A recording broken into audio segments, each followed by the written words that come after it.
Buat kamu yang mahasiswa sebentar lagi lulus dan lagi galau mikirin masa depan, dengerin ini deh. Banyak yang takut jadi pengangguran kan? Tapi tahu nggak, ada jebakan yang jauh lebih bahaya. Dan jebakan ini justru muncul setelah kamu dapat kerja. Yuk, kita bongkar bareng-bareng. Wajar kok kalau kamu cemas. Soalnya aturan main ekonomi sekarang tuh udah beda banget. Harga-harga makin naik, gaji rasanya gitu-gitu aja. Nilai uang kita juga kayaknya makin lama makin kecil.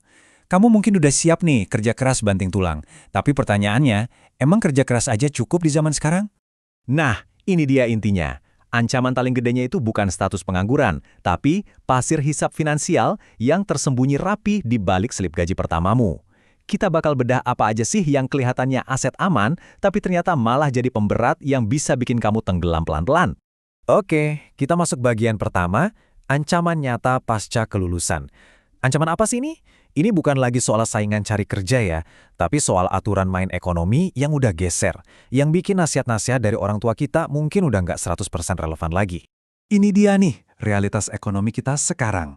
Rasanya tuh kayak lari di atas treadmill, kerja makin kencang tapi kok nggak maju-maju.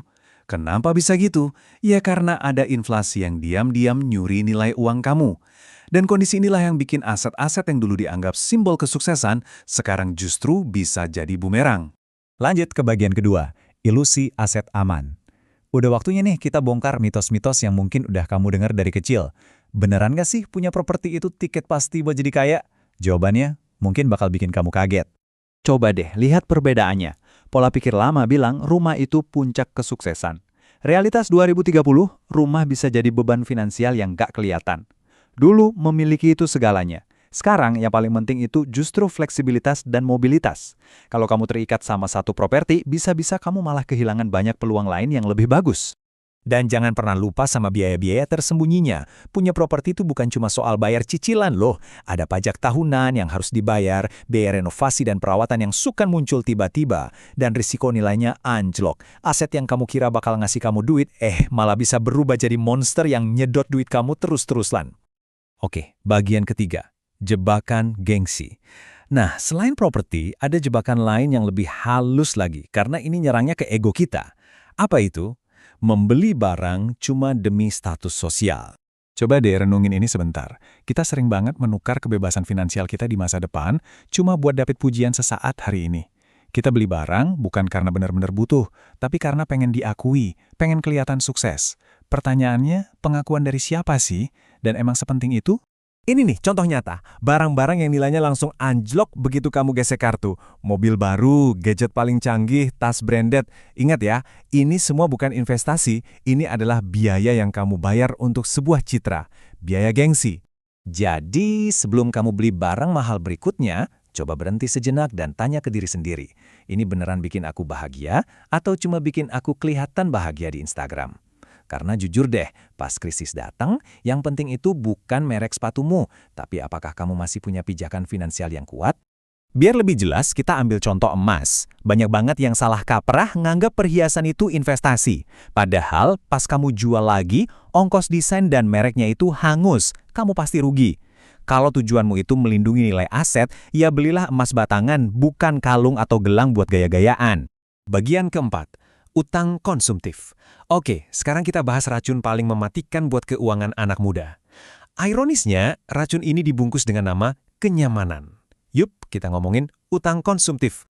Gampangnya gini, utang konsumtif itu adalah saat kamu pinjem duit buat beli barang yang nilainya makin lama, makin turun, dan nggak menghasilkan apa-apa. Contoh paling gampang, cicilan gadget atau fitur pay later. Kelihatannya enteng, tapi kalau numpuk, wah, bisa mencekik kamu pelan-pelan. Dan inilah lingkaran setannya. Awalnya cuma dari godaan diskon atau promo cicilan 0%. Kamu beli sekarang dengan janji bayar nanti. Pas gajian bulan depan, duitmu langsung habis buat bayar tagihan dari bulan lalu. Kamu stres, terus buat ngilangin stres, kamu belanja lagi. Siklus ini terus berulang, dan akhirnya kamu kerja bukan buat masa depan, tapi buat nebus utang masa lalu. Coba deh, renungkan kalimat ini. Setiap rupiah yang kamu pakai buat bayar bunga cicilan, itu adalah rupiah yang hilang dari kesempatanmu buat investasi di masa depan. Kamu bukan cuma kehilangan uang loh, kamu kehilangan waktu dan kesempatan buat merdeka secara finansial. Oke, bagian kelima. Dan yang paling penting, strategi bertahan. Kita udah bahas semua jebakan dan racunnya. Sekarang pertanyaannya, Gimana caranya kita bisa selamat dan bahkan menang di era baru ini? Mari kita bahas strateginya. Ini kuncinya.